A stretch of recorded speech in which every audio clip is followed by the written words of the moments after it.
By August of 1931, several people connected to Harry Powers had vanished, among them a widow and her 3 children and a woman from New England. For weeks, there were no leads, but no one could have prepared them for what would come next.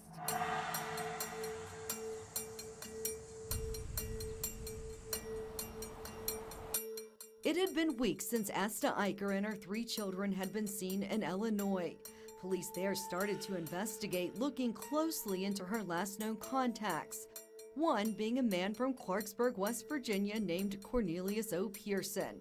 Illinois officials called Clarksburg Police Chief Clarence Duckworth and asked him to take the local man into custody for questioning about the disappearance of the Eicher family. But there was only one problem. There was no one in Clarksburg named Cornelius O. Pearson. He had about 10 aliases. In this alias, the initials were COP, which spells cop, which is kind of funny. A detective realized the description did match that of Harry Powers, the man who ran the local grocery store with his wife Lulu. They'd soon learn the store's address, 111 Quincy Street, was listed as the home address for a busy post office box belonging to a Cornelius O. Pearson. So there's something tying 2 aliases together.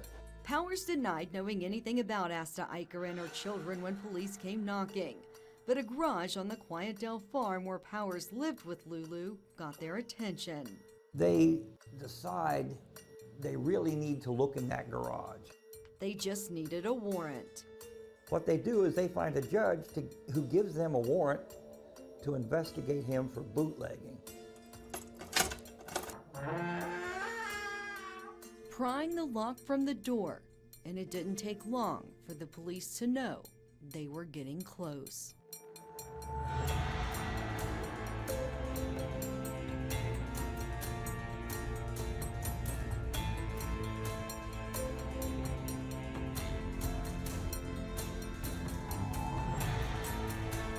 They found trunks and trunks of clothes, women's clothes, kids' clothes. They found the kids' bank books. They lifted the trap door, they went downstairs, they found blood everywhere, a bloody mattress, huge hunks of hair that had been ripped out of somebody's head, a bloody ball-peen hammer. There's a rope that hangs from the trap door when you open it at just the right height to make it a noose. The hope of finding the family alive was gone, but there were no bodies. Handcuffed and heavily guarded, Powers was brought to the farm as police demanded he tell them where they were. But he stayed silent. News of the search had spread, and by that afternoon, more than 300 people had gathered to watch. Among the crowd, a 15-year-old boy who told Harrison County Sheriff Wilford Grimm he recently helped Powers dig a ditch from the garage to the creek.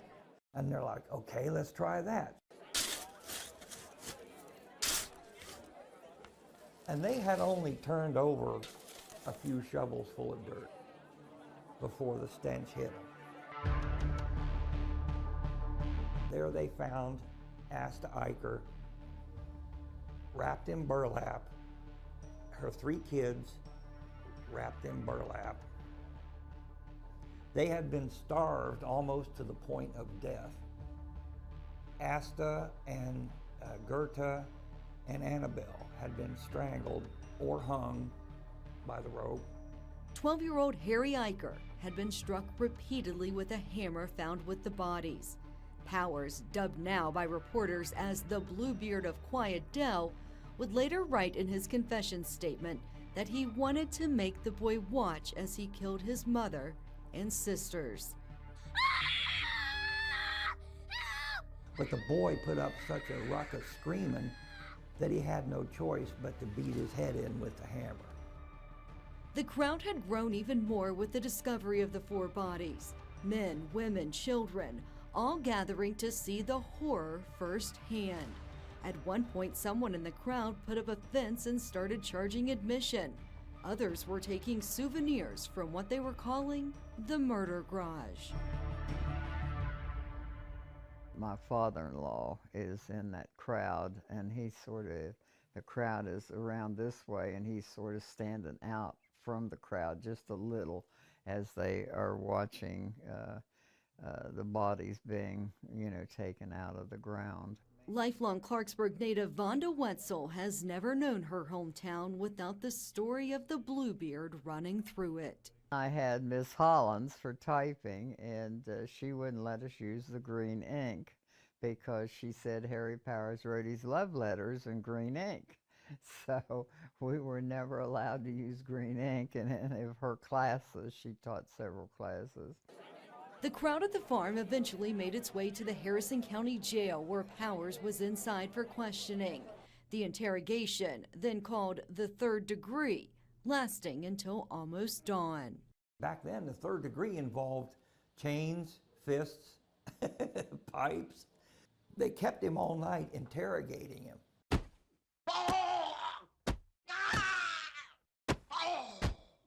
When it was done, he looked like Mr. Potato Head that somebody had blindfolded, put together with like an eye here and an eye here. And his face was, although it seems that he took the beating well and didn't cave in until the wee hours of the morning when he finally said, "I've had enough, I did it, I killed him, I'll write whatever you want."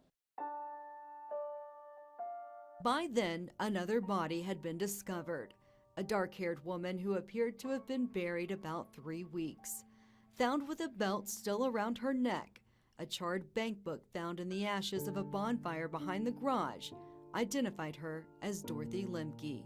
How brazen he was to just do that and come to our little town and have this horrendous crime like that. That's probably poor Mrs. Lemke.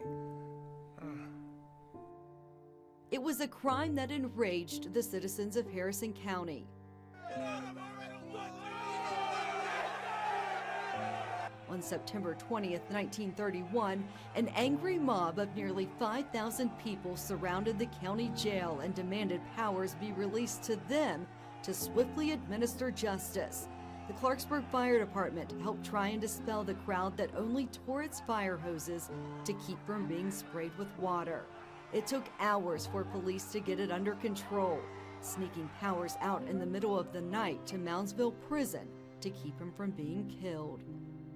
I think they understood that their responsibility was to preserve him until the trial and to defend him until the trial, because he's innocent until he's proven guilty.